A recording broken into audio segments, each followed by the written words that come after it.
नमस्कार साथियों, आप सभी का स्वागत है आपके अपने चैनल साहित्य दर्पण में। और हम लोग उमेश तिवारी पढ़ रहे थे, जिसके अंतर्गत 3 कक्षाएं पहले भी हो चुकी है और आज ये चौथी कक्षा है। और कल की क्लास में हम लोगों ने 100 प्रश्न देखे थे और आज की कक्षा में हम लोग 50 प्रश्न देखेंगे। तो चलिए शुरू करते हैं प्रश्न संख्या 101 से। तो पहला प्रश्न है 101 नंबर से कि आदिकाल का समय क्या है। तो 743 ईस्वी से 1343 ईस्वी तक। आदिकाल का समय क्या है? 743 ईस्वी से 1343 ईस्वी तक। अगला प्रश्न देखते हैं 102 नंबर का। जैन और नाथ कवियों द्वारा रचित, एक मिनट, जैन और नाथ कवियों द्वारा रचित काव्यों का सर्वोपरि प्रयोजन क्या था? जैन और नाथ कवियों द्वारा रचित काव्यों का सर्वोपरि प्रयोजन था तो धर्मोपदेश था। फिर से देखिए, जैन और नाथ कवियों द्वारा रचित काव्यों का सर्वोपरि प्रयोजन था तो धर्मोपदेश था। अगला प्रश्न है 103 नंबर का। नाथ साहित्य के सर्वाधिक समर्थ व लोकप्रिय हठयोगी कौन थे? तो गोरखनाथ थे। नाथ साहित्य के सर्वाधिक समर्थ व लोकप्रिय हठयोगी कौन थे? तो गोरखनाथ थे। फिर अगला प्रश्न देखते हैं 104 नंबर का। इनमें से संगत कौन सा है? इनमें से संगत कौन सा है? तो गाथा सप्तशती ये हाल की रचना है, ध्यान रखेंगे तो, और यही संगत है। गाथा सप्तशती हाल की है। अगला प्रश्न हम लोग देख लेते हैं 105 नंबर से। यहाँ पे मिलान करना है हम लोगों को। तो देखिए, तो सबसे पहले रचना और रचयिता के अंतर्गत चर्या पद किसकी है?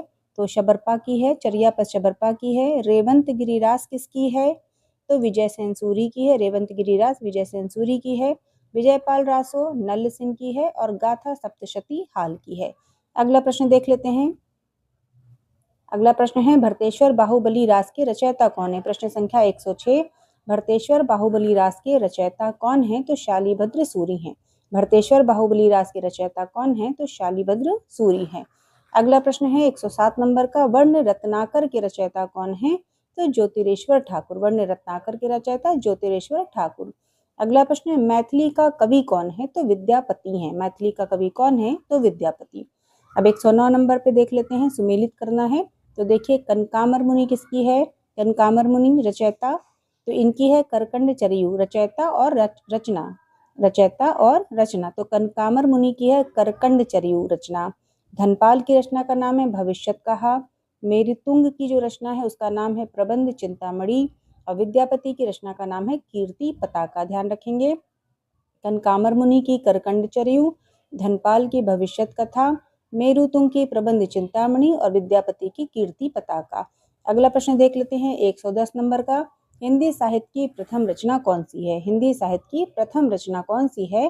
तो श्रावकाचार है। हिंदी साहित्य की प्रथम रचना कौन सी है? तो श्रावकाचार है। अगला प्रश्न देख लेते हैं।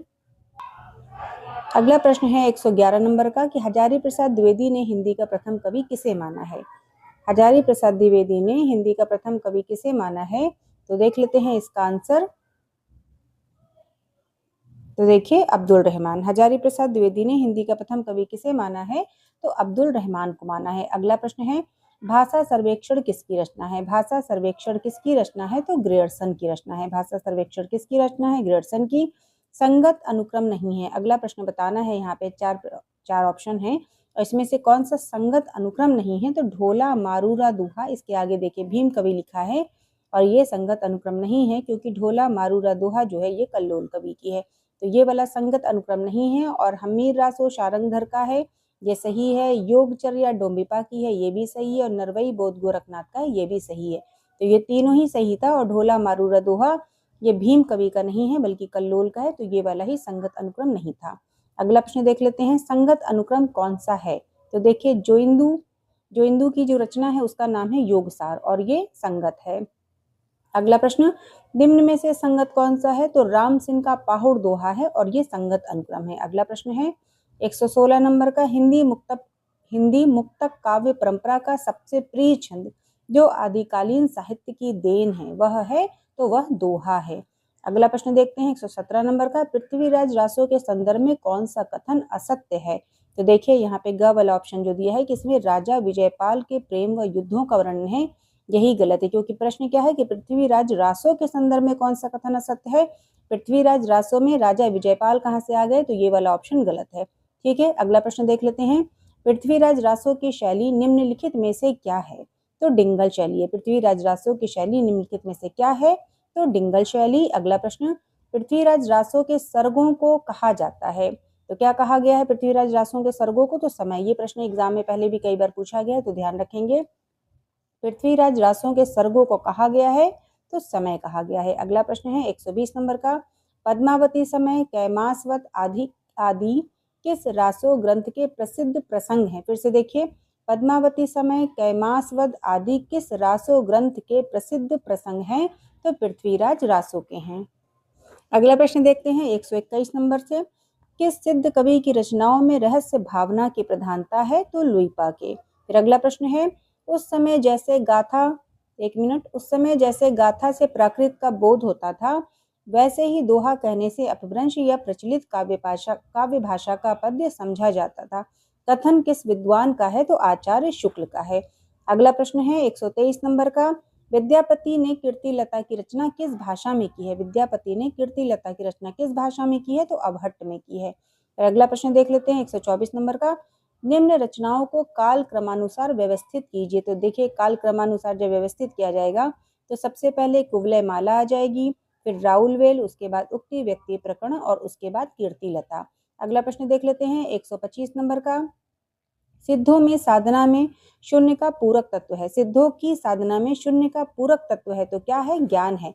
सिद्धों की साधना में शून्य का पूरक तत्व क्या है? तो ज्ञान है। अगला प्रश्न 126 नंबर का, आदिकाल को बीज वपन काल नाम किसने दिया है? तो महावीर प्रसाद द्विवेदी ने दिया है। आदिकाल को बीज वपन काल नाम किसने दिया है? तो महावीर प्रसाद द्विवेदी ने। अगला प्रश्न 127 नंबर का, आत्मबोध किसकी रचना है? तो गोरखनाथ की है। फिर अगला प्रश्न देखते हैं, अपभ्रंश भाषा में दब्ब सहाव पयास काव्य ग्रंथ रचना करने वाले कवि कौन है? तो देवसेन है। दब्ब सहाव पयास काव्य ग्रंथ रचना करने वाले कवि कौन है? तो देवसेन है। अगला प्रश्न देखिए 129 नंबर का है कि कोशावेश्या और स्थूल भद्र की कथा किस ग्रंथ में है? कोशावेश्या और स्थूल भद्र की कथा किस ग्रंथ में वर्णित है? तो देख लेते हैं, एक मिनट। तो देखिए, स्थूली भद्रराज जिनधर्म सूरी की है, इसमें वर्णित है। फिर से सुनिएगा प्रश्न, कोशावेश्या और स्थूल भद्र की कथा किस ग्रंथ में वर्णित है? तो स्थूली भद्रराज जो कि जिनधर्म सूरी का है, इसमें ही वर्णित है। अगला प्रश्न देखते हैं 130 नंबर का, नाथों की संख्या कितनी मानी गई है? तो 9 मानी गई है। नाथों की संख्या 9 मानी गई है।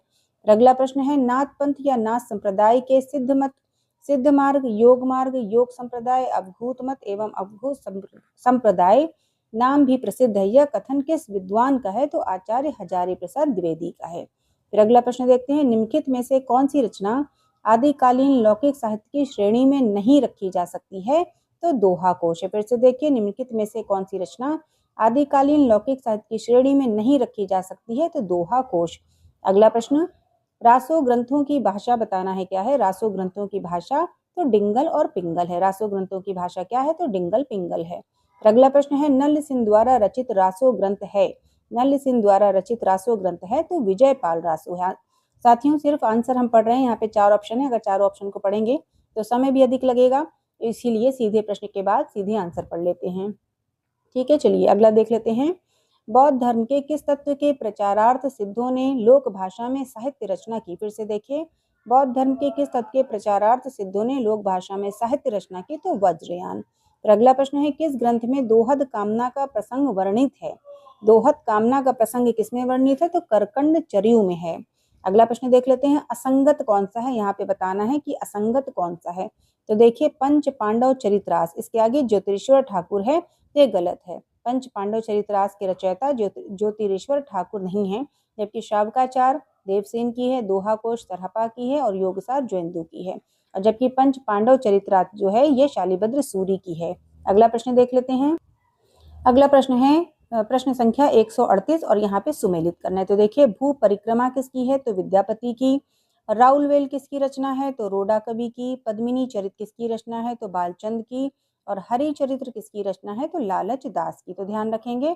फिर अगला प्रश्न फिर से मिलान करने वाला ही है, 139 नंबर, निम्न का मिलान कीजिए। तो देखिए, गोरखनाथ की क्या है रचना? गोरख बोध है। सुमतिगढ़ की रचना का नाम है नेमिनाथ रास। डोम्भिपा की रचना के नाम है योगचर्या और अमीर खुसरो की रचना का नाम है दो सखुने। अगला प्रश्न देख लेते हैं 140 नंबर का, दोहा या दोहा का जिस प्रकार अपभ्रंश भाषा से संबंध है, उसी प्रकार गाहा या गाथा का संबंध किस भाषा से है? तो प्राकृत भाषा से है। ठीक है, दोहा या दोहा का जिस प्रकार अपभ्रंश भाषा से संबंध है, उसी प्रकार गाहा या गाथा का संबंध किस भाषा से है? तो प्राकृत भाषा से। अगला प्रश्न देखते हैं, सर्वाधिक चरित काव्य किस साहित्य में लिखा गया है? तो जैन साहित्य में। ध्यान रखेंगे साथियों, बहुत इंपॉर्टेंट प्रश्न है। सर्वाधिक चरित काव्य किस साहित्य में लिखा गया है? तो जैन साहित्य में। फिर अगला प्रश्न है, अपभ्रंश व्याकरण के रचयिता कौन है? तो हेमचंद्र। अपभ्रंश व्याकरण के रचयिता हेमचंद्र। अगला प्रश्न, सहजिया संप्रदाय के प्रवर्तक कौन थे? तो सरहपा। सहजिया संप्रदाय के प्रवर्तक सरहपा हैं। अगला प्रश्न है, शिलांकित कृति राउलवेल के रचयिता कौन है? तो रोडा कवि हैं। शिलांकित कृति राउलवेल के रचयिता कौन है? तो रोडा कवि हैं। अगला प्रश्न 145 नंबर का, विद्यापति की प्रसिद्धि का प्रमुख आधार ग्रंथ कौन सा है? विद्यापति के प्रसिद्धि का प्रमुख आधार ग्रंथ कौन सा है? तो पदावली है। फिर से सुनिएगा एक बार प्रश्न, विद्यापति की प्रसिद्धि का प्रमुख आधार ग्रंथ कौन सा है? तो पदावली है। अगला प्रश्न देखते हैं 146 नंबर का, आदिकाल में खड़ी बोली ब्रजभाषा अरबी फारसी में रचना करने वाला एकमात्र कवि कौन है? तो अमीर खुसरो है। फिर से देखिए, आदिकाल में खड़ी बोली ब्रजभाषा अरबी फारसी में रचना करने वाला एकमात्र कवि कौन है? तो अमीर खुसरो हैं। अगला प्रश्न देखते हैं 147 नंबर का। आज की क्लास में हम लोग 50 प्रश्न देखेंगे। तो अगला प्रश्न है 147 नंबर का, कीर्तिलता कीर्ति पताका गंगा वाक्यावली रचनाएं किस कवि की हैं? तो विद्यापति की। फिर से देखिए, कीर्तिलता कीर्ति पताका गंगा वाक्यावली रचनाएं किस कवि की हैं? तो विद्यापति की। आपको बताना है कि कीर्तिलता और कीर्ति पताका जो कि विद्यापति की रचनाएं हैं, ये किस भाषा में है। ठीक है, चलिए अगला देख लेते हैं। 148 नंबर का प्रश्न, सरहपा की सर्वाधिक प्रसिद्ध रचना कौन सी है? तो दोहा कोश है। सरहपा की सर्वाधिक प्रसिद्ध रचना कौन सी है? तो दोहा कोश है। फिर अगला प्रश्न है, सिद्ध कवियों ने अपनी रचनाओं में अपने सिद्धांतों के प्रतिपादनार्थ जिस गूढ़ व प्रतीकात्मक भाषा को अपनाया है, वह कौन सी भाषा है? तो संध्या भाषा है। सिद्ध कवियों ने अपनी रचनाओं में अपने सिद्धांतों के प्रतिपादनार्थ जिस गूढ़ व प्रतीकात्मक भाषा को अपनाया है, तो वह भाषा कौन है? तो संध्या भाषा। और साथियों, आज की क्लास का अंतिम प्रश्न, आज की कक्षा में हम लोगों ने 50 प्रश्न देखे हैं, तो आज का प्रश्न है अंतिम। चलिए देखते हैं आज का अंतिम प्रश्न 150 नंबर का, सिद्ध व नाथ साहित्य का विषय व शैलीगत पर्याप्त प्रभाव परवर्ती किस काल के साहित्य पर लक्षित होता है? फिर से देखिए, सिद्ध व नाथ साहित्य का विषय व शैलीगत पर्याप्त प्रभाव परवर्ती किस काल के साहित्य पर लक्षित होता है? तो भक्ति कालीन साहित्य पर। तो साथियों, आज की क्लास